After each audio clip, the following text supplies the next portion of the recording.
Hello and welcome. Oh, that's very loud. Whoop.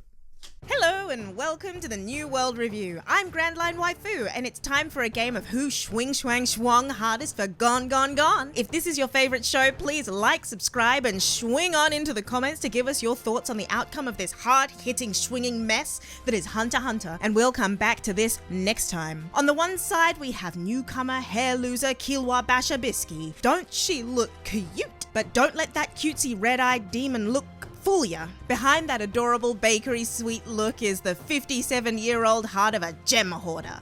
On the other side, we have our best friend, your favorite, my favorite, our favorite, HISKY. Give him a swing, HISKY. Let him know you mean it. Come on, HISKY, you can do better than that. Swing! Much better. Now, since Hisoka's not currently on Greed Island, we're going to have to see whether BISKY can get ahead in these first questions. First question for the comments. Who has a weirder view of these kids? BISKY with the gemstone desire, or Hisoka with just his general, well, crotchicity? While you consider, let's review episodes 62 and 63. And would you look at that? The creepy kid is actually a creepy grown-up shortbread who looks like a kid because she's experienced exactly what the boys get to look forward to. Learning Nen too early stunts your growth big time, no matter how much oatmeal you chomp down. Why this smart cookie's decided to cling on to our kids here, no one knows, but she has, and I for one am glad. We finally get someone around here who understands how to think logically. Yes, she's an adult and everyone up to now has been an actual child, but it's nice to see the reverse of the Leorio effect where we have an individual older than advertised on the packaging. I am glad she exists and am glad she's finally stepped out of the shadows to blaze in the glorious burning rage fires of her dislike of Killua. Killua's treatment of her really takes the pisket, and it's going to be and it's going to be fun seeing how they antagonize each other as we go along, especially since Gon seems to have a sweet tooth and be happy enough to do exactly what she says, while Killua remains suspicious of her intentions and is unlikely to crumble like the clever boy he is. Well, I say clever, but the two of them have been struggling with the mechanics of this game. As the gamer, and given how excited both of them were, it seems odd that they didn't think of using their abilities in game mechanic terms. If something doesn't work, you try increasingly absurd ways until one of them does work. Or at least, I do. That's how I play. Anyway, it was interesting to see the 7 psychopaths interacting with the world. By 7, I mean our 2 children and our 5 phantom troopers who have joined it. So far, all the ways they're dealing with the world are ways that would basically be how most people play video games. The most fascinating part of this is that how they behave in the real world becomes the state of play in this one. It takes us to that fun research around whether video games are violent or whether violent people play video games. In this world, we can only really come to the conclusion that violent people play this particular video game because every single one of those hunters is willing to kill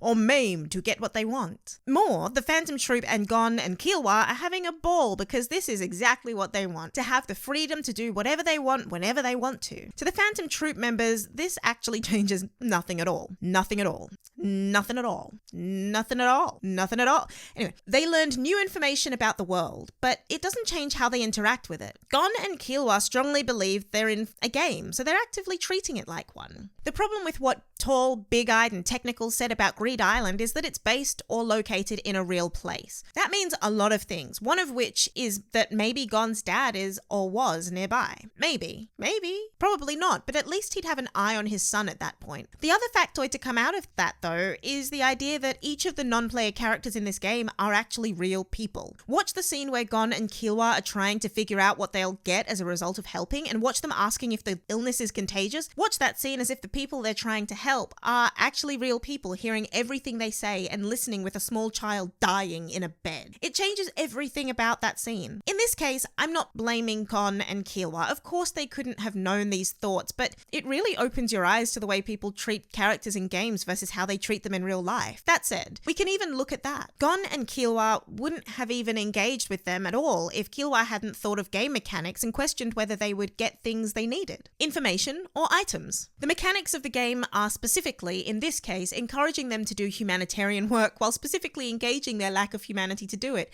And that's such a cool way of looking at the scene. It's such an exciting and new concept. Jumping from them to the other group for a moment, one of the other hunter groups, I guess. What do we call them? Antagonists? Our leads are sort of anti-hero protagonists, so we'll go with antagonists until someone gives me a better name. Anyway, we have the Phantom Troop, who will want, I think, to take everything out of the game. They're completionists who want to finish the game, and Gon and Killua are also completionists, but in the actually completing the game way? Were this manga and show ever supposed to have a physical component? Because we're getting so much card game mechanic that I wonder whether Togashi planned on creating an accompanying video and card game system. We have Skylanders these days, so I can imagine he dreamed of it. I'll dream of it too. It sounds kind of fun. Anyway, that group of people are giving me the distinct feeling they've been looped into a cult, and that's kind of creepy if I say so myself. You will bring us spell cards so that we can protect the ultimate spell card. Yes, we will bring you the protector card for the ultimate spell card.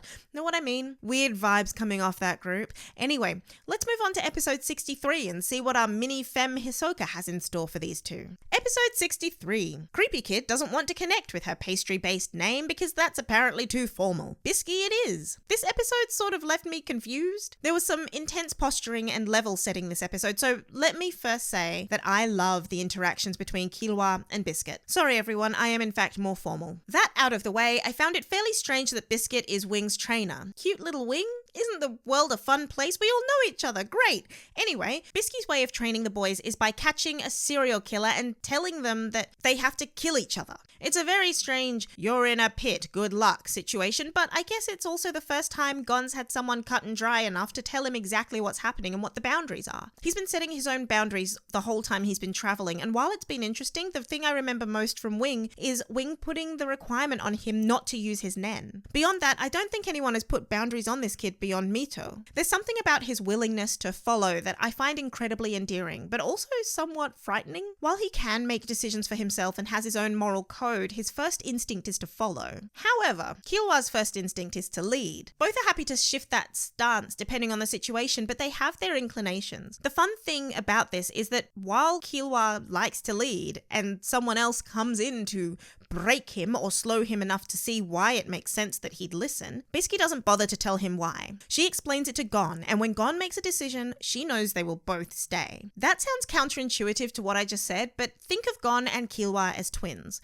One twin is the quote-unquote dominant one, and the other one is the quote-unquote submissive one. Killua is the submissive one who acts dominant, while Gon is the dominant energy who acts submissive. All that makes sense with their nen, really. Killua can alter the flavor of an event, while Gon can heighten the energy of it overall. Gon makes the event happen, Killua's support. For now anyway, we'll see what happens later. Either way, Bisky didn't bother with Killua's responses. She focused on Gon's and dismissed Killua several times, punching him satisfyingly into the air. Halfway through the episode, we found out about Binolt's terrifyingly miserable history. Now, here's where I question why. Why did we need to know about this? Why did we need to feel bad for this serial killer? Realistically, we didn't need that information any more than we needed or need information about Schmick and Shady, so I give it to us. Was Togashi trying to inject a little humanity into a situation where everyone was acting like pretty intense psychopaths? Because it changed the entire flavor of the episode for me. It changed the situation from two kids fighting an adult because their weird teacher told them to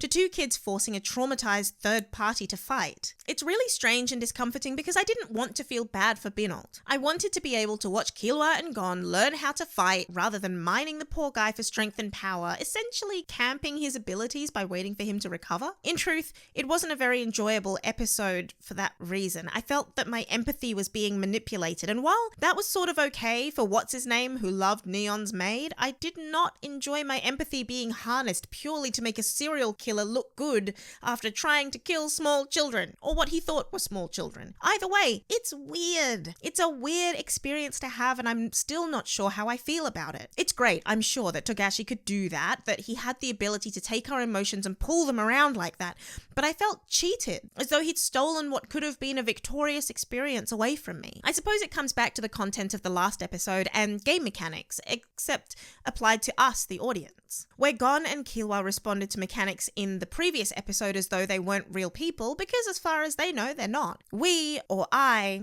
suppose, responded to this situation with discomfort because of the cognitive dissonance of originally wanting this guy to die because he's just a narrative device, before having that turned on its head and pointed out that he's a victim too. It's not fair. Oh, and Bisky's 57?